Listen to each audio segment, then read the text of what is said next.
Después de un día agotador en el hospital donde trabajo como enfermera, apenas tuve tiempo de respirar entre paciente y paciente. El departamento de urgencias estaba desbordado, como siempre ocurre durante los días festivos. Prometí cubrir el turno para que mis compañeras con niños pequeños pudieran disfrutar del Día de la Virgen de Guadalupe con sus familias, aunque eso significaba que llegaría tarde a la reunión en casa de mi suegra, doña Mercedes. Salí corriendo del Hospital General de Ciudad de México, con el uniforme aún puesto, y me metí en el primer taxi que encontré. «A Coyoacán, por favor, lo más rápido que pueda», le dije al conductor mientras me quitaba la cofia y me soltaba el pelo. El tráfico era infernal, como era de esperarse en un día festivo en la capital.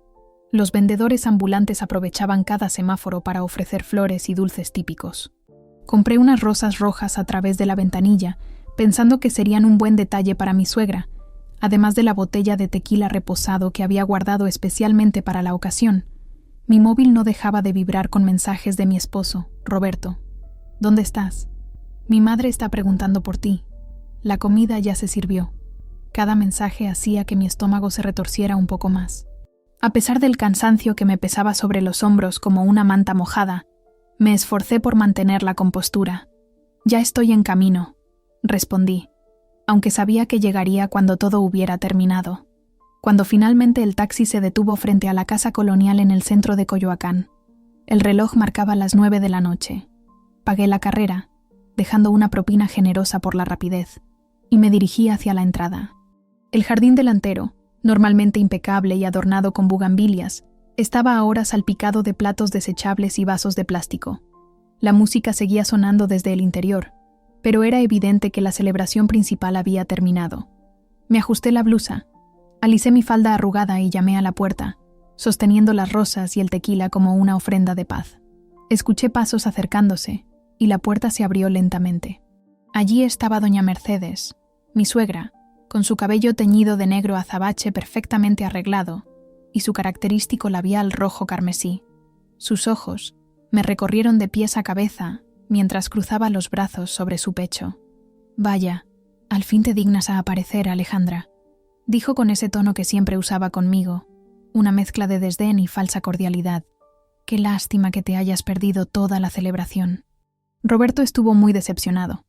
«Lo siento mucho, doña Mercedes», respondí, intentando sonar sincera. «El hospital estaba lleno y no pude salir antes. Le traje estas flores y un tequila que sé que le gusta». Ella apenas miró mi ofrenda, y sin tomarla, se hizo a un lado para dejarme entrar. El interior de la casa estaba en desorden, algo inusual considerando lo meticulosa que era mi suegra con la limpieza. Platos sucios apilados en la mesa del comedor, restos de chiles en nogada y pozole esparcidos por el mantel bordado, y vasos medio llenos abandonados en cada superficie disponible. Desde la sala se escuchaban risas y conversaciones. Reconocí las voces de mis cuñadas, Sofía y Lucía, siempre inseparables y siempre criticando todo lo que yo hacía o dejaba de hacer. También estaba don Alfonso, el patriarca de la familia, probablemente contando alguna de sus interminables historias sobre su juventud en Guadalajara. «Roberto se fue hace media hora a buscar más hielo», informó doña Mercedes, con una sonrisa que no llegaba a sus ojos. «Pero ya que estás aquí, podrías empezar a limpiar todo este desastre. Al fin y al cabo, no contribuiste en nada a la preparación». Me quedé paralizada, con las flores y el tequila aún en mis manos. Sentí que mi rostro ardía de vergüenza y rabia, pero no dije nada. En ese momento, Sofía asomó la cabeza desde la sala y me vio. «Miren quién decidió honrarnos con su presencia», exclamó con exagerada sorpresa. «La doctora por fin tiene tiempo para la familia». «Soy enfermera, no doctora», corregí automáticamente, aunque sabía que lo hacía a propósito para molestarme. «Es lo mismo», respondió ella con un gesto desdeñoso. «¿No te parece conveniente que siempre tengas emergencias en el hospital durante las reuniones familiares?» Lucía se unió a su hermana y ambas intercambiaron miradas cómplices. «Qué suerte que llegaste justo a tiempo para la limpieza», añadió con malicia. «Como siempre, te pierdes la diversión, pero llegas para el trabajo». Intenté ignorar sus comentarios y busqué a mi esposo con la mirada, esperando encontrar algo de apoyo en él. Pero como doña Mercedes había dicho, no estaba. Me sentí completamente sola en medio de esa familia que, después de 3 años de matrimonio, seguía tratándome como una intrusa. Coloqué las flores y el tequila sobre la mesa y me quité el abrigo. No quería darles la satisfacción de verme afectada. ¿Dónde están las bolsas de basura?, pregunté con la voz más neutral que pude conseguir. Doña Mercedes señaló hacia la cocina con un gesto despectivo. Al menos sabes limpiar, ¿verdad? Porque cocinar claramente no es lo tuyo. Aquel comentario fue como una bofetada. El mes pasado, durante el cumpleaños de Roberto, había pasado horas preparando una paella, siguiendo la receta tradicional que mi abuela española me había enseñado. Nadie en la familia la probó. Todos encontraron excusas para no comer esa comida extraña, como la llamó don Alfonso. Me dirigí hacia la cocina, sintiendo cómo las lágrimas amenazaban con brotar, pero me contuve. No les daría esa satisfacción. El fregadero estaba desbordado de platos sucios y ollas con restos de comida. El suelo estaba pegajoso por los líquidos derramados. Era como si deliberadamente hubieran dejado todo en el peor estado posible. Mientras buscaba las bolsas de basura bajo el fregadero, escuché las risas provenientes de la sala, cada vez más fuertes. Estaban hablando de mí, de eso no tenía duda. La humillación burbujeaba dentro de mí, no porque esperaran que limpiara, sino por el mensaje implícito: tú no perteneces aquí. El peso de la humillación me aplastaba mientras ataba la bolsa de basura, recogiendo los restos de una celebración de la que fui excluida. Mis manos temblaban ligeramente, pero seguí trabajando en silencio. De la sala seguían llegando fragmentos de conversaciones y risas, ninguna dirigida a mí, como si fuera invisible o simplemente parte del mobiliario. ¿Te fijaste en su ropa? Parece que ni siquiera se cambió el uniforme completo. Escuché decir a Lucía en un susurro que, estoy segura, estaba calculado para que yo lo oyera desde la cocina. Siempre tan descuidada, respondió Sofía. Mi pobre hermano merece algo mejor. Dejé caer el trapo con el que limpiaba la mesa y me quedé completamente inmóvil. ¿Algo mejor? Había trabajado 12 horas seguidas salvando vidas, cubriendo el turno para que otras enfermeras pudieran estar con sus familias. ¿Y yo no era suficiente? El nudo en mi garganta creció hasta hacerse casi insoportable. Desde que me casé con Roberto hace 3 años, había intentado de todo para encajar en la familia Vega. Aprendí a cocinar platillos tradicionales mexicanos a pesar de que mi familia era de origen español. Me ofrecía a ayudar en cada reunión familiar. Incluso comencé a vestirme según los gustos conservadores de doña Mercedes, pero nada era suficiente. Para ellos, yo seguía siendo la extranjera, la intrusa, la que no pertenecía a su círculo. Mi mente regresó a las palabras de mi abuela Elena cuando le conté sobre mi compromiso con Roberto. Alejandra, cuando te cases, no solo te unes a un hombre, te unes a una familia. Asegúrate de que esa familia te respete tanto como tú a ellos. En ese momento, pensé que mi abuela exageraba con sus advertencias sobre las suegras mexicanas, influenciada por telenovelas y estereotipos. Qué equivocada estaba. Terminé de limpiar la cocina lo mejor que pude y me dirigí hacia el baño principal para refrescarme. Al pasar por el pasillo, me detuve frente a la pared llena de fotografías familiares. Los Vega, en la playa de Acapulco. Los Vega celebrando la primera comunión de algún sobrino. Los Vega en la boda de Sofía. Y ahí, casi en un rincón, la única foto donde aparecía yo. Nuestra boda. Roberto sonreía ampliamente. Yo estaba a su lado con un vestido blanco sencillo, no el vestido tradicional que doña Mercedes había insistido que usara, y el resto de la familia posaba con expresiones que ahora, mirando detenidamente, parecían forzadas, como si estuvieran tolerando mi presencia en la foto, en la familia, en sus vidas. Me encerré en el baño y me miré al espejo. Tenía ojeras profundas por el agotamiento, pero mis ojos reflejaban algo más que cansancio. Había tristeza, frustración, y por primera vez, también vi determinación. Me lavé la cara con agua fría y respiré profundamente varias veces, recordando las técnicas de calma que usaba con los pacientes ansiosos en el hospital. Al salir del baño, escuché el sonido de la puerta principal. Roberto había regresado con el hielo. Su voz alegre llegó desde el recibidor, preguntando si alguien había visto a su esposa. Por un momento, sentí una chispa de esperanza. Tal vez él me defendería. Tal vez por fin pondría a su familia en su lugar. Está en la cocina, donde debe estar, respondió don Alfonso con una risotada que fue coreada por el resto. No esperé a escuchar la respuesta de Roberto. Ya sabía lo que pasaría. Él se reiría incómodamente, sin contradecir a su padre, sin defenderme, como siempre. Regresé silenciosamente a la cocina, tomé mi bolso que había dejado sobre la encimera, y sin que nadie me viera, salí por la puerta trasera que daba al pequeño patio trasero. No tenía fuerzas para despedirme, para fingir una sonrisa más, para soportar otra humillación. La noche estaba fresca, típica de diciembre en Ciudad de México. Caminé rápidamente por las calles empedradas de Coyoacán, pasando junto a las paredes coloridas de las casas coloniales. La plaza principal todavía estaba animada con puestos de comida y artesanías por la festividad. Familias enteras disfrutaban del ambiente, niños corriendo con globos, parejas abrazadas, ancianos sentados en bancas observando el ir y venir. Todos parecían pertenecer a algún lugar, a alguien. Decidí no tomar un taxi inmediatamente. Necesitaba caminar. Necesitaba sentir que podía alejarme por mi propio pie de todo lo que acababa de suceder. Pasé frente a la Casa Azul, el museo de Frida Kahlo, una mujer que había sufrido tanto físicamente, pero que nunca permitió que nadie disminuyera su espíritu. Pies. ¿Para qué los quiero si tengo alas para volar? Recordé una de sus frases. En ese momento, sentí que necesitaba tanto pies como alas. Mi teléfono comenzó a vibrar en mi bolso. Lo saqué y vi la pantalla. 5 llamadas perdidas de Roberto y un mensaje que decía: ¿Dónde estás? Todos te están buscando. No respondí.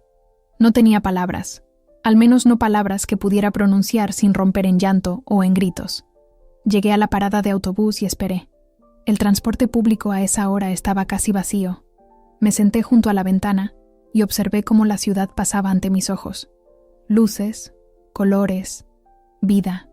Nuestro departamento quedaba en la colonia Roma, no muy lejos, pero lo suficiente para sentir que escapaba a otro mundo. Al llegar, el edificio Art Deco de los años 30 me recibió con su familiar fachada. El portero, don Javier, me saludó con su habitual amabilidad. «Buenas noches, señora Alejandra. ¿Todo bien?» Llegó temprano de la fiesta. «Todo bien, don Javier, solo un poco cansada», respondí con una sonrisa que no llegó a mis ojos. Subí los 4 pisos por la escalera, necesitando el esfuerzo físico para distraer mi mente. Nuestro departamento era pequeño pero acogedor, decorado con una mezcla de muebles modernos y algunas antigüedades que había heredado de mi abuela. Era mi refugio, mi espacio, aunque últimamente Roberto pasaba más tiempo en casa de sus padres que aquí conmigo. Dejé caer mi bolso en el sofá y me quité los zapatos. El silencio del apartamento era reconfortante después del caos de la jornada. Me serví un vaso de vino tinto y salí al pequeño balcón. Desde allí podía ver parte del Parque México, con sus árboles y caminos serpenteantes. Observé a las pocas personas que paseaban a sus perros o simplemente disfrutaban de la tranquilidad nocturna. Mi teléfono volvió a sonar. Esta vez era un mensaje de mi amiga Carmen, preguntándome cómo había ido la celebración con la familia política. Carmen era la única que realmente entendía mi situación. «Tan terrible como siempre», le respondí sinceramente. Creo que esta vez fue la gota que colmó el vaso. No especifiqué más, pero Carmen entendería. Me había visto llorar demasiadas veces después de reuniones con los Vega. Me había escuchado quejarme sobre cómo me trataban. Me había aconsejado hablar seriamente con Roberto. Consejos que nunca seguí por miedo a perderlo, por temor a obligarlo a elegir entre su familia y yo. El vino me calentó por dentro, pero el frío de la humillación seguía presente. No era solo lo que había ocurrido hoy. Era la acumulación de 3 años de pequeñas y grandes faltas de respeto. 3 años de sentirme como una extraña, una intrusa que tenía que ganarse constantemente un lugar que nunca le sería concedido. Mi mente divagó hacia algo que había estado evitando pensar, la propiedad que mi padre me había dejado al morir. Un pequeño terreno en las afueras de la ciudad que, según el abogado que manejaba la herencia, ahora valía considerablemente más debido al desarrollo urbano de la zona. Nunca le había hablado a Roberto sobre esa herencia, no porque quisiera ocultárselo, sino porque nunca pareció el momento adecuado. Y quizás, en el fondo, sabía que ese pequeño secreto era mi red de seguridad, mi escape si algún día lo necesitaba. Las horas pasaron lentamente mientras esperaba en el silencio de nuestro apartamento. Roberto no llamó de nuevo. Tampoco regresó a casa. El reloj de la sala marcó la medianoche, luego la 1, después las 2. Cada minuto que pasaba confirmaba lo que ya sabía. Para él, yo no era una prioridad. Su silencio dolía más que cualquier insulto de su familia. Me serví otra copa de vino y me acurruqué en el sofá con una manta. El frío de diciembre se colaba por las rendijas de las ventanas, haciendo que el apartamento se sintiera aún más vacío. Encendí la televisión solo para tener algo de ruido de fondo, algo que rompiera el pesado silencio que parecía consumirlo todo. Pasaban un documental sobre mujeres mexicanas destacadas en la historia. Sor Juana Inés de la Cruz apareció en pantalla, la monja poeta del siglo XVII que desafió a una sociedad que limitaba el conocimiento y la expresión de las mujeres. Sus palabras resonaron en mí con una fuerza inesperada. ¿En qué opinión me tiene el mundo? ¿Acaso he dado indicios de mi inutilidad? Apagué la televisión, incapaz de seguir escuchando. Las palabras de Sor Juana se quedaron conmigo, haciendo eco en mi mente mientras me levantaba y caminaba hacia el pequeño estudio que compartíamos Roberto y yo. Abrí el cajón de mi escritorio y saqué una carpeta azul que había mantenido escondida debajo de montones de documentos hospitalarios. Dentro estaba el testamento de mi padre, los papeles de la propiedad en Cuernavaca y el contacto del abogado, licenciado Ramírez. Mi padre, Eduardo Torres, había fallecido hace 5 años, poco antes de que conociera a Roberto. Emigrante español que llegó a México en los años 70, había trabajado incansablemente como ingeniero para construir una vida digna para mi madre y para mí. La pequeña parcela en Cuernavaca había sido su único lujo, su sueño de retiro que nunca llegó a disfrutar. La había comprado cuando los precios eran bajos, antes de que la zona se convirtiera en un destino codiciado para casas de fin de semana. Según la última actualización del licenciado Ramírez, el valor de la propiedad se había triplicado. Cada vez hay más interesados, Alejandra. Me había dicho en nuestra última llamada, hace apenas un mes. Deberías considerar venderla o desarrollarla. Es una oportunidad que no deberías desperdiciar. No le había respondido con claridad. La verdad es que esa propiedad representaba lo último que me quedaba de mi padre, y no estaba lista para desprenderme de ella. Además, en el fondo de mi mente, siempre la había visto como mi plan B, mi salvavidas en caso de que todo se derrumbara. ¿Acaso ese momento había llegado? Extendí los documentos sobre el escritorio, leyendo los detalles que ya conocía de memoria. La parcela era lo suficientemente grande para construir una casa modesta. Tenía acceso a agua y estaba rodeada de árboles frutales que mi padre había plantado con ilusión. Nunca había llevado a Roberto allí, no porque quisiera ocultárselo, me dije a mí misma repetidamente, sino porque era un lugar personal, mi conexión con mi pasado, con mi raíz. Mi teléfono vibró sobre la mesa. Un mensaje de Roberto. Me quedaré en casa de mis padres esta noche. Hablamos mañana. Ni una pregunta sobre dónde estaba yo, ni una disculpa por el comportamiento de su familia, ni siquiera un «te extraño» o «te quiero». Solo una declaración fría y pragmática que resumía perfectamente nuestra relación actual. Algo se rompió dentro de mí. No fue un estallido violento, sino más bien como un cristal que finalmente cede bajo una presión constante. Un suspiro profundo escapó de mis labios mientras miraba fijamente el mensaje, luego los documentos de la propiedad, y finalmente la foto de mi padre que mantenía sobre el escritorio. Su sonrisa cálida, sus ojos llenos de orgullo.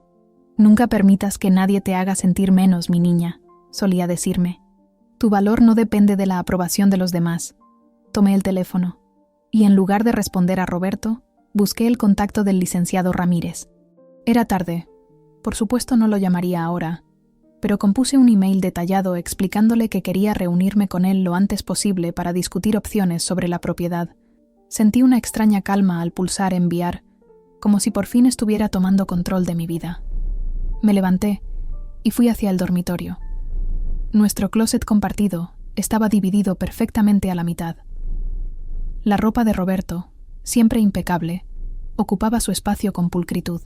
La mía, una mezcla de uniformes de enfermera, ropa casual y algunos vestidos para ocasiones especiales, parecía reflejar el caos de mi vida actual. Empecé a sacar sus camisas, sus pantalones, sus trajes, y a colocarlos ordenadamente sobre la cama. No con ira, sino con una determinación silenciosa. Encontré una maleta grande en la parte superior del armario y comencé a empacar sus pertenencias. Cada prenda que doblaba, cada par de zapatos que acomodaba era un paso más hacia mi liberación. No estaba segura de lo que haría exactamente, pero sabía que algo tenía que cambiar. Ya no podía seguir viviendo como una sombra, disculpándome por existir, mendigando un lugar en una familia que nunca me aceptaría. Al terminar con su ropa, pasé a su escritorio. Recogí sus documentos personales, su pasaporte, sus tarjetas, y los coloqué en un sobre grande. Encontré nuestro álbum de bodas y lo hojeé lentamente.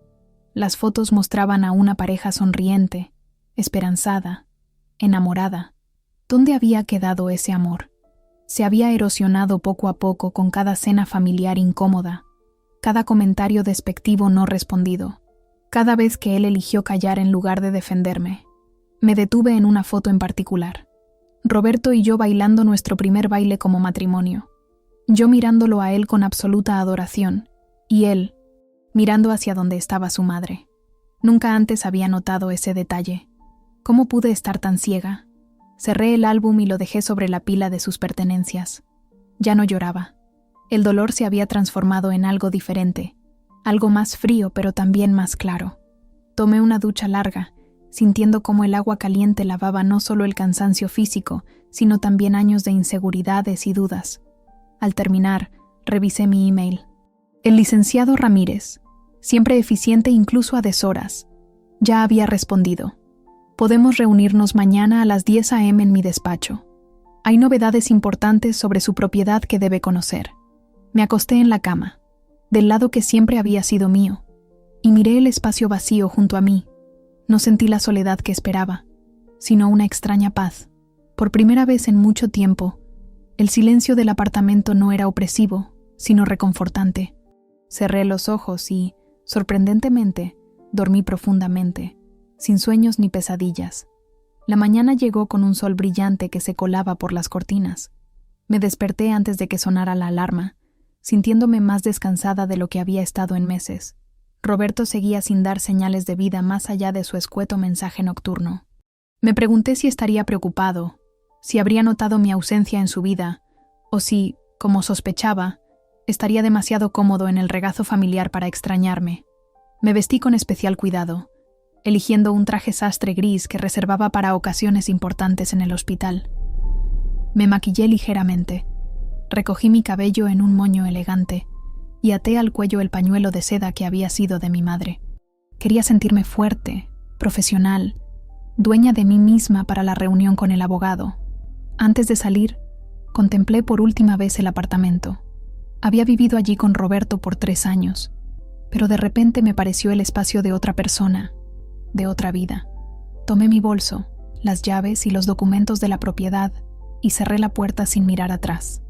El despacho del licenciado Ramírez estaba en Polanco, en un edificio moderno de cristal y acero. Su secretaria, una mujer joven con gafas de montura gruesa, me recibió con una sonrisa y me ofreció café mientras esperaba. El licenciado vendrá en unos minutos, me informó. Está terminando una llamada importante. Me senté en la sala de espera, observando los cuadros abstractos que decoraban las paredes y las revistas perfectamente ordenadas sobre la mesa de centro. Todo transmitía profesionalismo, seguridad, control, justo lo que necesitaba en ese momento. El licenciado Ramírez apareció puntualmente a las 10. Era un hombre de unos 50 años, de cabello entrecano perfectamente peinado y traje impecable. Me saludó con un apretón de manos firme y me condujo a su oficina. «Alejandra, me alegra que hayas decidido venir», dijo mientras tomábamos asiento.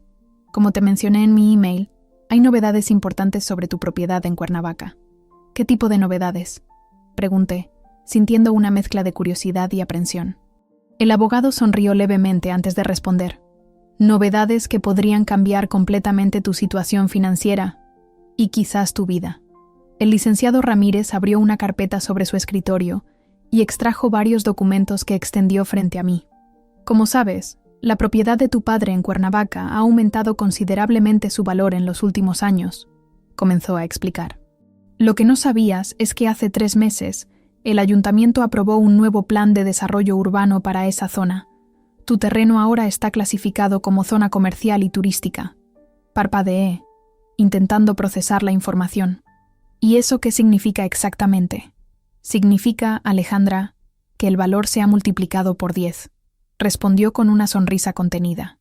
Varios inversionistas hoteleros me han contactado interesados en adquirir la propiedad. La oferta más alta hasta ahora es de 6 millones de pesos. Sentí que me faltaba el aire.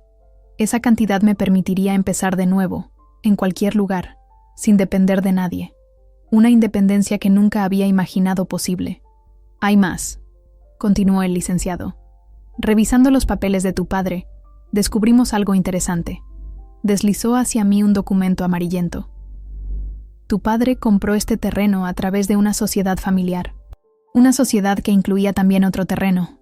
¿Otro terreno?, pregunté confundida. Sí, una propiedad en la colonia San Ángel, aquí en la ciudad. Una casa que actualmente está ocupada por... Consultó sus notas, aunque era evidente que sabía perfectamente la respuesta. La familia Vega, tu suegra, específicamente. El mundo pareció detenerse. Recordé vagamente haber escuchado a Roberto mencionar que su madre había adquirido esa casa a través de un amigo que se había marchado del país. Un amigo extranjero, un español. ¿Está diciendo que la casa donde vive mi suegra pertenece a la sociedad de mi padre? El licenciado Ramírez asintió lentamente. Técnicamente, Alejandra, esa casa te pertenece. Tu padre le permitió a su amigo, Antonio Vega, vivir allí con un contrato de comodato que expiró hace 2 años. Según mis investigaciones, Antonio era el tío de tu esposo, hermano de tu suegro, quien permitió que su cuñada continuara viviendo allí después de su muerte. Una risa incrédula escapó de mis labios. Durante 3 años había soportado desprecios en una casa que, irónicamente, me pertenecía. ¿Y puedo pedirles que se vayan?, pregunté, sintiendo una mezcla de emociones contradictorias. Legalmente, sí. Necesitaríamos iniciar un proceso de desalojo, notificarles formalmente, darles un plazo razonable. Todo muy civilizado, por supuesto. El abogado me observaba con curiosidad profesional, como si intuyera el conflicto interno que me agitaba. ¿Quieres que procedamos? Respiré profundamente. ¿Cuánto tiempo tomaría? Podríamos tener todo listo en cuestión de días. La notificación formal podría entregarse mañana mismo si lo deseas. Pensé en doña Mercedes, en su mirada despectiva, en sus constantes humillaciones. Pensé en Roberto, siempre eligiendo a su familia por encima de mí. Pensé en todas las veces que me había sentido invisible, insignificante, no deseada. Hágalo, dije con firmeza. Pero hay algo más que quiero preguntarle. Durante la siguiente hora, discutimos detalles legales, firmas electrónicas y procesos judiciales. Cuando salí del despacho, sentía como si me hubiera quitado un peso de encima, reemplazado por una sensación de poder que nunca antes había experimentado. Al llegar al apartamento, encontré 3 llamadas perdidas de Roberto y varios mensajes preguntando dónde estaba. Estaba a punto de responder cuando recibí un mensaje del licenciado Ramírez. Notificación enviada. Los oficiales estarán allí a las 3 p.m. Miré el reloj. Eran las 2:30 p.m. Una parte de mí quería estar presente para ver sus reacciones, pero otra parte, la más prudente, sabía que era mejor mantenerme alejada. Decidí no responder a Roberto. En su lugar, llamé a Carmen. ¿Puedo quedarme contigo unos días?, le pregunté sin preámbulos. Claro que sí, amiga. ¿Pasó algo? Te cuento cuando llegue. Solo prepárate para una larga historia. Empaqué lo esencial en una maleta: ropa, documentos personales, algunas fotografías. Observé por última vez el apartamento que había compartido con Roberto, sintiendo una extraña mezcla de nostalgia y alivio. Este lugar nunca había sido realmente nuestro hogar, simplemente un escenario donde interpretábamos los papeles que otros habían escrito para nosotros. Justo cuando estaba por salir, mi teléfono sonó. Era Roberto. ¿Dónde demonios estás?, gritó sin saludar. Acaban de llegar 3 hombres en traje a casa de mi madre con papeles legales diciendo que la propiedad les pertenece a los Torres. ¿Sabes algo de esto? Sentí una calma sorprendente. Sí, Roberto. Sé todo al respecto. ¿Qué? ¿De qué hablas? Mi madre está histérica. Dice que le están dando 3 semanas para desalojar. No puede ser cierto. La casa perteneció a mi padre, respondí con voz firme. Siempre fue así. Tu tío Antonio tenía un acuerdo con él, pero ese acuerdo expiró hace años. Hubo un largo silencio al otro lado de la línea. Podía escuchar voces alteradas en el fondo, la inconfundible voz chillona de doña Mercedes exigiendo hablar conmigo. ¿Por qué nunca me lo dijiste?, preguntó finalmente, su voz mezclando incredulidad y traición. ¿Por qué nunca defendiste mi dignidad?, contraataqué. 3 años, Roberto. 3 años de aguantar humillaciones en una casa que, irónicamente, me pertenecía. Esto es una locura, murmuró. No puedes hacerle esto a mi familia. Tu familia, repetí con amargura. Siempre ha sido tu familia, nunca nuestra familia. Nunca me hiciste parte de ella, y ellos nunca me aceptaron. Esto es un error. Seguramente podemos arreglar. No hay nada que arreglar, lo interrumpí. Los papeles son legítimos. La casa es mía, y no te preocupes por regresar al apartamento. Tus cosas están empacadas. Puedes recogerlas cuando quieras. ¿Estás terminando conmigo? Su voz sonaba pequeña, confundida, como si no pudiera procesar todo lo que estaba ocurriendo. Creo que nuestro matrimonio terminó hace mucho tiempo, Roberto. Solo que ninguno de los dos quería admitirlo. Colgué antes de que pudiera responder. Las manos me temblaban ligeramente, pero no era miedo lo que sentía. Era liberación. Tomé un taxi hacia el apartamento de Carmen en la colonia Condesa. Durante el trayecto, recibí múltiples llamadas de números desconocidos, probablemente el resto de la familia Vega intentando contactarme. Los ignoré todos. Carmen me esperaba con una botella de vino abierta y una expresión de preocupación genuina. Sin preguntas, me abrazó fuertemente en cuanto crucé su puerta. «Estás temblando», observó mientras me guiaba hacia su sofá. «Acabo de dejar a mi esposo y desalojar a mi suegra», respondí con una risa nerviosa. «Creo que merezco temblar un poco». Le conté todo. La humillación en la cena, la revelación sobre la propiedad, mi decisión de tomar control. Carmen escuchó en silencio, asintiendo ocasionalmente, sus ojos reflejando una mezcla de asombro y admiración. «Siempre supe que tenías agallas», dijo cuando terminé mi relato. «Pero esto es nivel telenovela, amiga». Ambas reímos, un poco histéricas, liberando la tensión acumulada. El vino ayudó a calmar mis nervios, y por primera vez en mucho tiempo, sentí que podía respirar plenamente, sin el peso aplastante de las expectativas ajenas. Mi teléfono seguía sonando ocasionalmente. En un momento de debilidad, revisé los mensajes. La mayoría eran de Roberto, alternando entre súplicas y reproches. Pero había uno que capturó mi atención, de Lucía, mi cuñada. No sé si esto es algún tipo de venganza retorcida, pero mi madre es una mujer mayor. ¿Dónde esperas que viva? ¿En la calle? No pude evitar una sonrisa irónica. Incluso ahora, intentaban manipularme con culpa. Doña Mercedes tenía apenas 60 años, estaba en perfecta salud y, según sabía, contaba con una pensión considerable de su difunto esposo. Además, tanto Sofía como Lucía tenían casas propias. No estaría en la calle, como dramáticamente sugerían. ¿Vas a responder?, preguntó Carmen, notando mi concentración en el teléfono. No, decidí, apagando el dispositivo.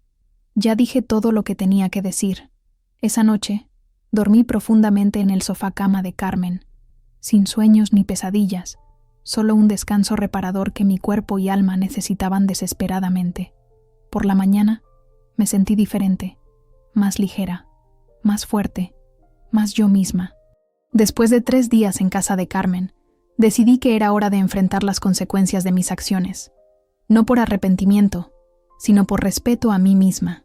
Carmen me había prestado ropa, libros y espacio emocional para procesar todo lo ocurrido, pero ambas sabíamos que no podía esconderme para siempre. ¿Estás segura?, me preguntó mientras me observaba maquillarme frente al espejo de su baño. Podrías esperar a que las cosas se calmen un poco más. Ya he esperado demasiado en mi vida, respondí, aplicando con decisión el lápiz labial rojo que nunca me atrevía a usar. Si lo pospongo, solo les estaré dando más poder. Carmen asintió, comprendiendo. ¿Quieres que te acompañe? Consideré su oferta por un momento. Sería reconfortante tener apoyo, pero este era un camino que debía recorrer sola. Gracias, pero no. Esto es algo entre ellos y yo. Tomé un taxi hacia San Ángel. No había avisado que iría. Preferí el elemento sorpresa. Según el licenciado Ramírez, tenían 3 semanas para desalojar, pero habían pasado solo 4 días. Sabía que los encontraría allí, probablemente planeando cómo combatir legalmente mi reclamo, o, conociéndolos, buscando alguna forma de manipulación emocional. El taxi me dejó a 1 cuadra de la casa. Caminé lentamente, sintiendo el sol de mediodía sobre mi piel. San Ángel lucía particularmente hermoso ese día, con sus calles empedradas y bugambilias desbordándose sobre los muros coloniales. Respiré profundamente, absorbiendo la belleza del momento, preparándome mentalmente. Al doblar la esquina, vi varios autos estacionados frente a la casa, incluyendo el de Roberto y los de mis cuñadas. También había una camioneta de mudanzas. Aparentemente, habían decidido no esperar las 3 semanas completas. Me detuve un momento, observando la escena desde la distancia. Algunos hombres cargaban muebles hacia la camioneta, supervisados por don Alfonso, quien gesticulaba enérgicamente. Roberto estaba sentado en el escalón del porche, con la cabeza entre las manos. Doña Mercedes no estaba a la vista, probablemente dentro de la casa, dirigiendo la operación con su habitual autoritarismo. Inhalé profundamente y continué caminando. El primero en verme fue don Alfonso. Su rostro, normalmente prepotente y seguro, palideció visiblemente. Dejó de dar instrucciones y se quedó completamente inmóvil, como si hubiera visto un fantasma. «Buenos días», saludé con voz clara.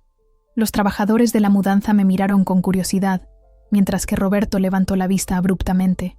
Sus ojos estaban enrojecidos, con claras señales de no haber dormido bien. Se puso de pie de inmediato. «Alejandra», murmuró, como si no pudiera creer que estuviera allí. «¿Dónde está doña Mercedes?», pregunté, ignorando su tono sorprendido. «Me gustaría hablar con ella». «¿A qué has venido?», preguntó don Alfonso, recuperando su compostura y su característico tono autoritario. «¿No has causado suficiente daño ya?». Sentí que una sonrisa irónica se formaba en mis labios. «¿Daño?». Interesante elección de palabras, don Alfonso. Pero no vine a discutir. «Solo quiero hablar con su esposa. Mi madre no quiere verte», intervino Sofía, apareciendo en la puerta con una caja entre los brazos. «Ya has dejado muy claro lo que piensas de esta familia». «Al contrario», respondí con calma. «Nunca he tenido la oportunidad de expresar lo que realmente pienso. Es precisamente por eso que estoy aquí». Roberto se acercó a mí, su rostro una mezcla de confusión y súplica. «Alejandra, podemos hablar de esto en privado. Seguramente hay alguna solución que...». «¿Ahora quieres hablar?», lo interrumpí. 3 años, Roberto. 3 años intentando hablar contigo sobre cómo me trataba tu familia. 3 años siendo ignorada, minimizada, humillada. Ya no quiero hablar contigo. Quiero hablar con tu madre».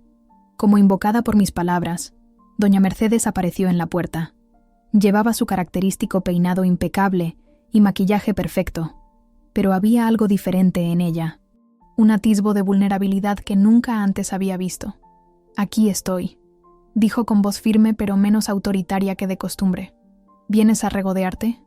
«No, doña Mercedes», respondí sinceramente. «No soy como usted». Un silencio tenso cayó sobre el grupo. Los trabajadores de la mudanza, sintiendo la incomodidad, se retiraron discretamente hacia la camioneta, fingiendo organizar los muebles ya cargados. Me acerqué a ella, manteniendo una distancia respetuosa pero firme. Saqué de mi bolso un sobre y se lo extendí.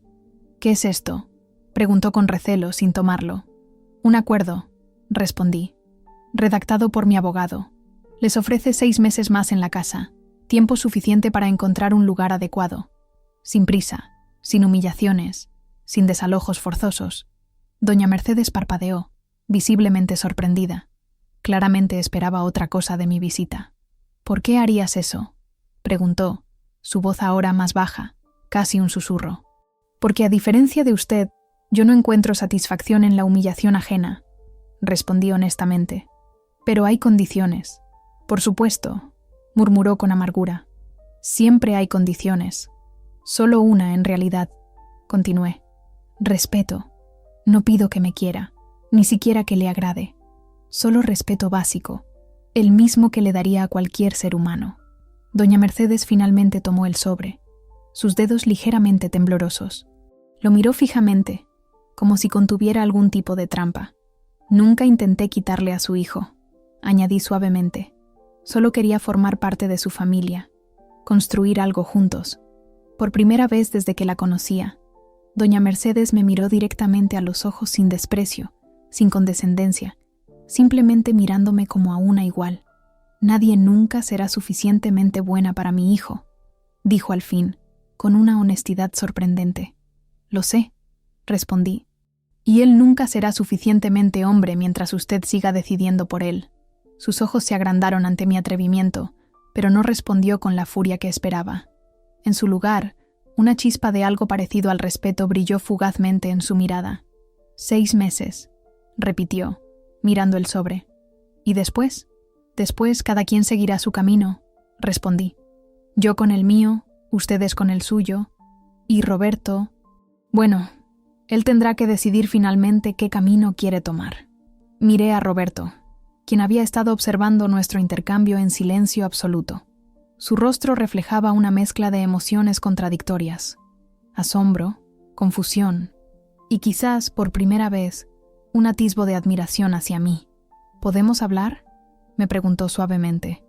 A solas. Consideré su petición por un momento. Parte de mí quería negarse, mantener la barrera protectora que había construido. Pero otra parte, quizás la parte que todavía recordaba por qué me había enamorado de él, asintió brevemente. 5 minutos, concedí. En el jardín trasero, mientras caminábamos hacia la parte posterior de la casa, sentí las miradas de todos siguiéndonos. El jardín estaba tal como lo recordaba, perfectamente cuidado, con rosales en flor y una pequeña fuente en el centro. Nos sentamos en un banco de hierro forjado bajo un naranjo. No entiendo por qué haces esto, comenzó Roberto. Podrías habernos desalojado inmediatamente. Legalmente estaría justificado. No todo en la vida se trata de lo que es legalmente justificado, Roberto, respondí. A veces se trata de lo que es humanamente correcto. Incluso después de cómo te trataron, de cómo te traté yo, suspiré profundamente. Especialmente por eso. No quiero convertirme en lo que me lastimó. Roberto bajó la mirada, visiblemente avergonzado. Lo siento, murmuró. Debí haberte defendido. Debí haber estado a tu lado. Sí, debiste, concordé sin hostilidad, pero ya no importa. ¿Realmente se acabó?, preguntó, levantando la vista. Sus ojos, tan parecidos a los de su madre en forma pero tan diferentes en expresión, estaban húmedos. Nuestro matrimonio terminó hace mucho, respondí con suavidad, solo que estábamos demasiado cómodos o demasiado asustados para admitirlo. Roberto asintió lentamente, aceptando la verdad en mis palabras. ¿Qué harás ahora?, preguntó. Voy a vender la propiedad en Cuernavaca, respondí. Viajaré un tiempo, quizás visite España, conozca la tierra de mi padre, y después ya veré. Suena como un buen plan, dijo con una sonrisa triste. Siempre fuiste la más valiente de los dos. Nos quedamos en silencio por un momento. El único sonido provenía del agua cayendo suavemente en la fuente y los pájaros cantando en los árboles. Era un silencio diferente al que habíamos compartido en los últimos meses de nuestro matrimonio. No estaba cargado de resentimiento o cosas no dichas. Era un silencio de aceptación, de conclusión. Debo irme, dije finalmente, poniéndome de pie. El acuerdo tiene todos los detalles. Mi abogado se pondrá en contacto para formalizar todo. Roberto se levantó también, manteniendo una distancia respetuosa. Gracias, dijo simplemente. Por los 6 meses, por esta conversación, por... todo. Asentí brevemente y comencé a caminar de regreso hacia la casa. Al pasar junto a los rosales, corté una rosa roja completamente abierta, no para llevármela, sino para dejarla en la mesa del jardín, un pequeño símbolo de lo que había florecido y ahora terminaba naturalmente. 2 meses después, me encontraba en mi nuevo apartamento en la colonia Roma Norte, mucho más pequeño que el que compartía con Roberto, pero infinitamente más mío. Las paredes, recién pintadas de un suave tono terracota, estaban decoradas con fotografías de mi familia y algunos cuadros que había adquirido en el mercado de artesanías de Coyoacán, En cada rincón había algo elegido conscientemente por mí, para mí. El proceso de divorcio había sido sorprendentemente civilizado. Roberto no peleó por nada material, solo pidió algunas pertenencias personales y fotografías familiares. Nuestras comunicaciones, ahora estrictamente a través de abogados, eran cordiales y directas.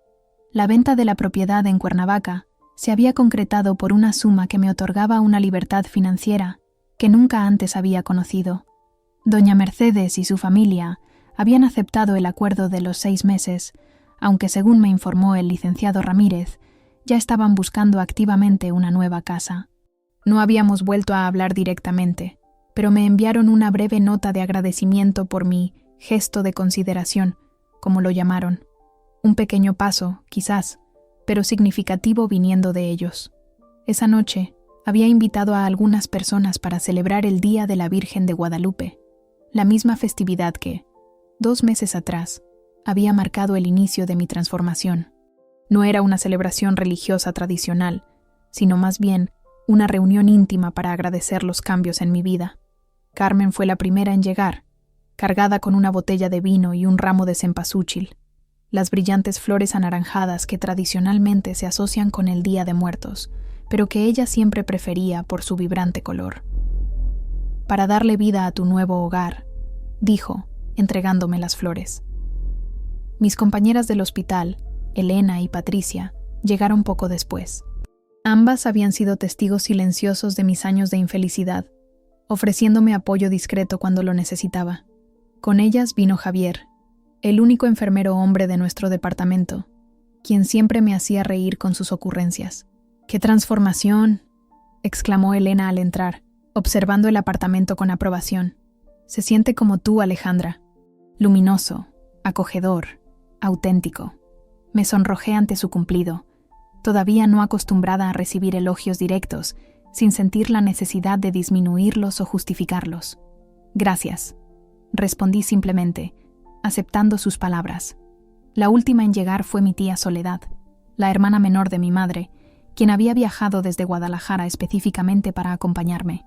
A sus 60 años, tía Sole, como la llamaba cariñosamente, era una mujer independiente que nunca se había casado y vivía plenamente según sus propios términos.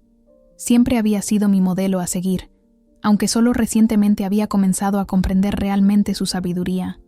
Mi niña, me saludó, envolviéndome en un abrazo fragante a sándalo y canela. Te veo y no te reconozco. Hay una luz diferente en tus ojos. Es la luz de quien finalmente se ha encontrado a sí misma, respondí, sorprendiéndome con mi propia elocuencia. La cena fue sencilla pero abundante.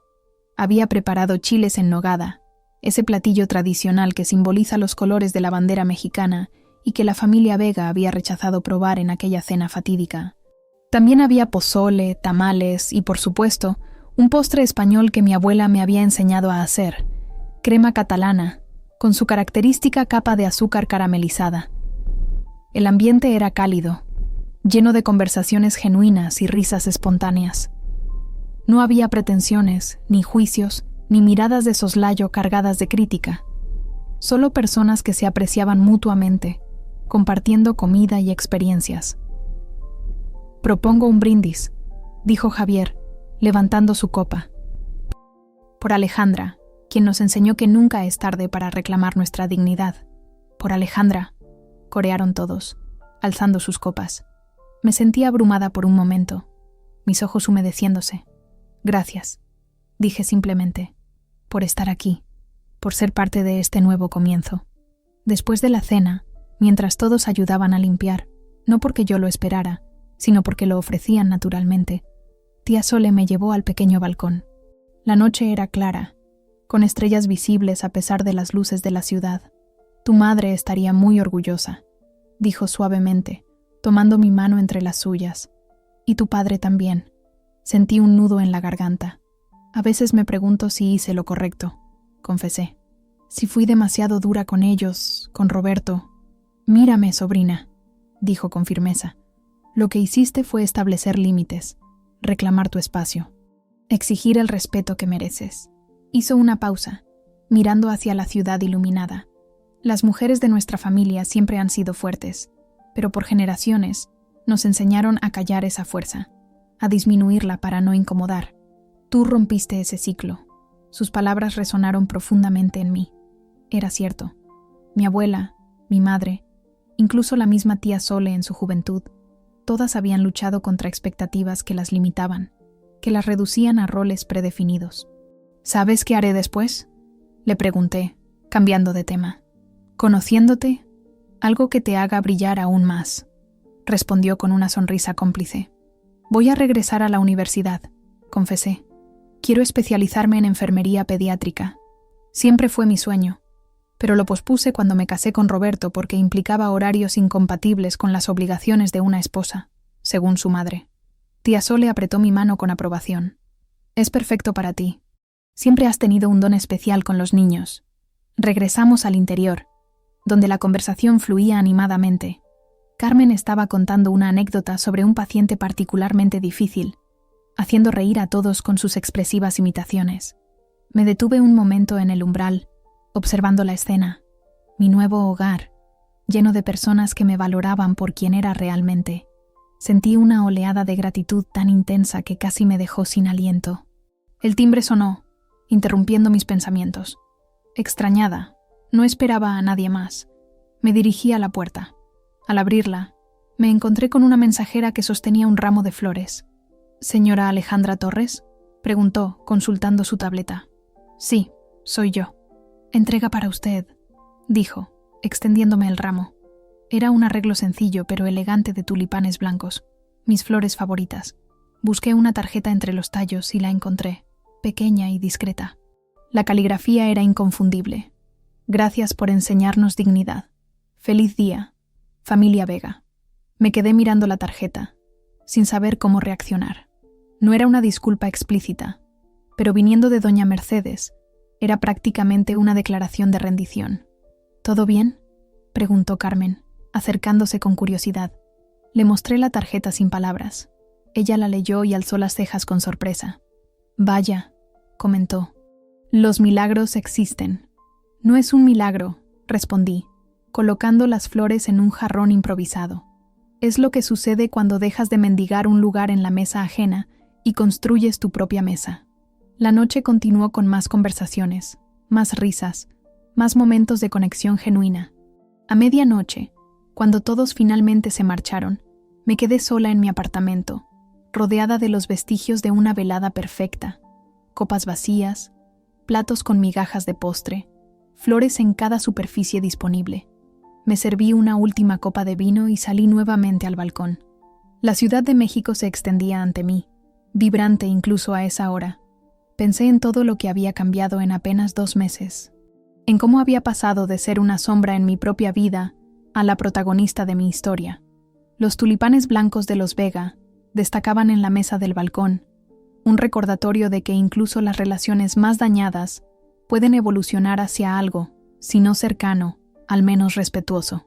Levanté mi copa hacia la ciudad, hacia el cielo estrellado, hacia el futuro que me esperaba. Por mí, brindé en voz alta, por todos los días que vendrán. El vino sabía diferente esa noche, más dulce, más intenso, más real, o quizás era yo quien había cambiado, quien finalmente podía saborear la vida en toda su complejidad. Mañana comenzaría los trámites para mi regreso a la universidad. La semana siguiente, visitaría al licenciado Ramírez para finalizar algunos detalles legales pendientes. Y el mes próximo, viajaría a España para conocer el pueblo natal de mi padre en Andalucía.